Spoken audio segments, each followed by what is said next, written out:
I get here a lot. Wow, I didn't realize that. Yeah, I'm home all the time. All the time? Yeah. Taking a walk through the Big Easy with native son Harry Connick Jr. is anything but easy. Please, Hello. Can I get my picture with Of course. you? You are adorable. Thank you. To some, he's the musician who's won 3 Grammys and sold more than 28 million records. Okay. You're amazing. Thank you. Others want to shake hands with a movie star with roles in almost 20 films. Not to mention primetime television shows like Will and Grace. I'm not hitting on you, conceited. And 2 years ago, he was introduced to a new generation when he became a judge on American Idol.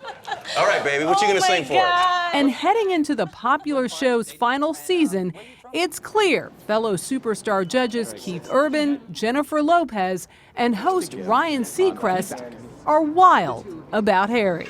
I think he's a generous guy. I think he's got a big heart. I mean, obviously he's extremely talented, but just as a human being, he's one of the most generous people that I've had a chance to get to know and work with. That's not enough. That's not enough. I want you to go out and buy yourself You don't know something where nice. that's been. I'm worried about that. Yeah. But he's a rare individual, wouldn't you say? Yes. Oh, gosh, yeah. Hey. Who's a rare individual? Oh, we're talking about Harry. Show business. Harry. Connick is always happy to play the class clown. But for all the fun he's having on American Idol, his job as judge is no laughing matter. Everyone on this show has a purpose and my function is to judge. If you do something that I don't think is great, I'm going to say, I don't think that's very good, and here's why. It's a no, I'm sorry. Believe it or not, being a judge on a music show seems to be written in Connick's DNA. His late mother, Anita, really was a judge in New Orleans City Court, where his father, Harry Sr., was a district attorney. And his parents also had a passion for music, once owning a record store. By age 4, Harry Jr. showed signs of being a prodigy.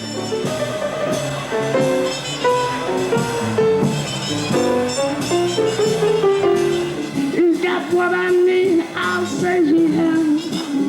Soon he was impersonating his heroes, like Louis Armstrong, and studying under jazz master Ellis Marsalis.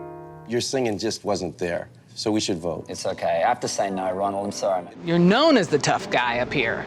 If people want to know what tough is, they need to go back and spend a few hours with Ellis Marsalis in that classroom. That was tough, where you would go home and cry because they would say, maybe you should think about another occupation, maybe music's not for you, kind of thing.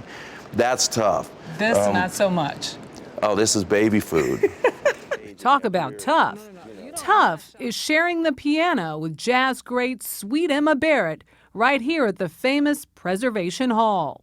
I would go up and play with her, and she had one arm that was using about 90% of the keys, and she would give me the top. I couldn't do anything. Harry was just 8 years old. I couldn't tell her, hey, Sweet Emma, give me some more keys. Right. And she would eat those sucrets, you know, those throat lozenges, and she would throw the wrappers at me when I was playing. She was tough. He kept at it, though, playing gigs, recording, and in 1990, You've changed. You're not the angel I once knew. he attracted the attention of a certain TV news anchor. Harry Connick Jr. If you have not heard the name before, don't worry, you will. I want to have fun, you know, this is my youth. I like to experience it. Sunday Morning first met Connick 25 years ago when our own jazz great, the late Billy Taylor, was there to catch this rising star. When it actually started happening, the specifics of like Billy Taylor was talking to me, that's mind-blowing.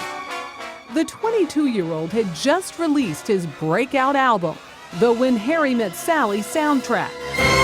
It had to be you. It had to be you.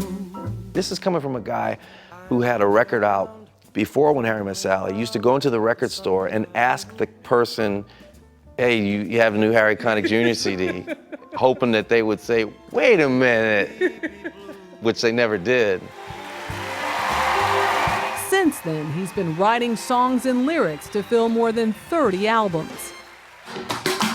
But his new album is a bit off-tempo. Woke up wrong side of the bed, baby. For the singer who is usually 100% in charge. On That Would Be Me, Connick collaborated with two outside producers, letting them call the musical shots. What was it like? Oh, it was amazing. I mean, I knew it was going to be uncomfortable and it was going to be intimidating. It was going to be frightening and humiliating and all of those things. Humiliating? Oh, yeah, sure. Because, I'm sitting there and somebody else is telling the musicians what to play. Was it hard for you to give up control? Oh, yeah, it was really hard. At one point, I actually walked out of the studio. One of the producers, Butch Walker, caught up with him. He said, listen, we're both going to get to the finish line. I would just appreciate it if you respected my journey to the finish line. These days, along with raising his 3 daughters with his wife, model Jill Goodacre, and making music, Connick, age 48, has been cultivating his own roots back in the city he loves. 10 years ago, as Katrina's floodwater drowned his hometown, Connick and fellow musician and friend Branford Marsalis came up with an idea to help preserve the musical future of New Orleans. They dreamt up this place, the Musicians Village, 82 homes built by Habitat for Humanity for musicians displaced by Katrina's wake. This is a real legacy. Oh, man. If you can imagine what this looked like before Katrina.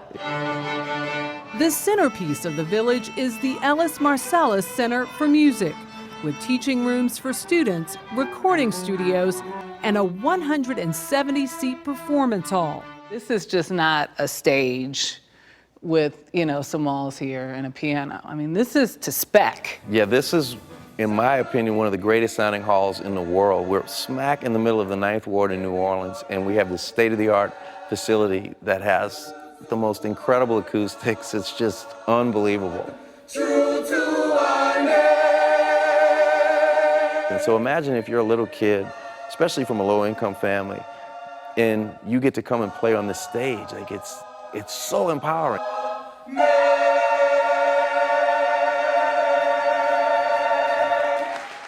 How y'all doing?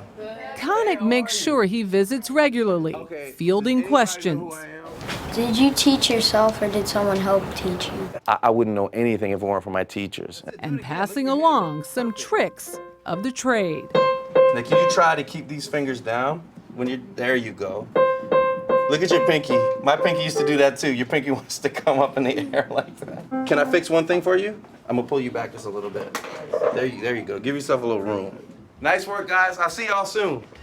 When somebody needs you. And while there is still singing and dancing in his future, Connick says whatever else he does, there's enough work for a lifetime right here at home. To be 90, I'll be sitting right here on the stage talking to somebody, beating the drum about this place, because the only reason I get to do what I do is because of the city, period. So I'll be coming here forever.